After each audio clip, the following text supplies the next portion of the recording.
ATM আজহার ওনাকে হচ্ছে একদম বেকসুর খালাস দেওয়া হয়েছে আদালত থেকে রায় দিয়ে।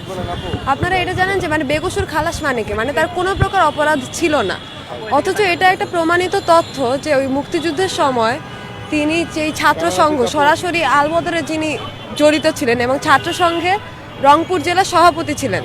তো এই ছাত্র সংঘর মুক্তিযুদ্ধের সময় পাকিস্তানি সেনাবাহিনীর সাথে কী সম্পর্ক ছিল এবং বিভিন্ন জায়গায় কী রোল ছিল, এটা তো আসলে ভুলে যাই নাই আমরা, এটা ভুলার সুযোগও নাই।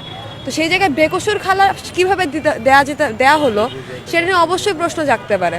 এখন তার ফাঁসি দেওয়া কি উচিত নাকি না সেটা নিয়ে অনেক কথা হতে পারে, তার বিচার প্রক্রিয়া কি ঠিক হয়েছে নাকি না সেটা নিয়ে অনেক কথা হতে পারে। আমরা জানি যে এটা প্রশ্নের সম্মুখীন হয়েছে, এটা অস্বীকার করার কোনো জায়গা নাই এবং প্রশ্নগুলো আমাদেরও আছে, কিন্তু সেই জায়গায় দাঁড়ায় যে বেকসুর খালাস দিয়ে দেওয়া হলো আজকে সম্পূর্ণভাবে এই একজন চিহ্নিত রাজাকার আলবদরকে, সেই জায়গা থেকে আমাদের আজকের এই প্রোগ্রামটা ছিল। তিনি নির্দোষ এটা তো বলতে পারেন না, মানে এটা কেমন কোন জায়গা থেকে বলছেন উপদেষ্টা আসিফ, মানে উনি কি তদন্ত করছেন? আমরা তো জানি ওই সময় যে তার রায় দেওয়ার পর বীরাঙ্গনারা কী ধরনের যে স্বস্তি পাইছিল, কারণ তিনি যে ক্রাইমগুলো করছিলেন তার যে ভিকটিম, সেই ভিকটিমের ফ্যামিলিগুলোর যে কী পরিমাণ স্বস্তি আনন্দের উৎফুল্লতার প্রকাশ করছিল। এখন অবশ্যই আমি আবার যেটা বলছি যে বিচার প্রক্রিয়া নিয়ে হাজারটা প্রশ্ন থাকতে পারে, আমরা জানি এটা প্রশ্নাতীত না, অবশ্যই প্রশ্ন হবে।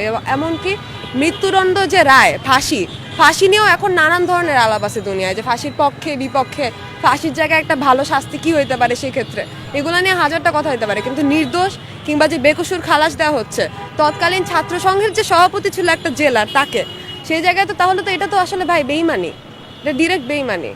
আমি অপরাধী ছিলেন এটা বলি না, এটা বলার আমার জায়গা নেই, ৭১ আমি ছিলাম না, কিন্তু তাকে বেকসুর যে খালাস দেওয়া হলো তার তো যেই সংযুক্ততা ছিল, তার যে সংশ্লিষ্টতা ছিল তখন ছাত্র সংঘের সাথে আলবদরের সাথে, সেটা তো না কোথাও প্রমাণ হয় নাই, সেটা তো ভুল প্রমাণ হয় নাই।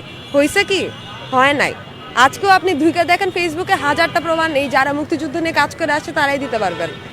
ফলে তাকে নির্দোষ কিংবা দোষী এইটা তো আমি বলবো না, কিংবা তার মৃত্যুদণ্ড দেয়া লাগবে এটাও আমি বলবো না, এটাকে বেকসুর খালাস কিভাবে দেওয়া হলো সেটা নিয়ে আমি অবশ্যই হাজারটা বার প্রশ্ন করব।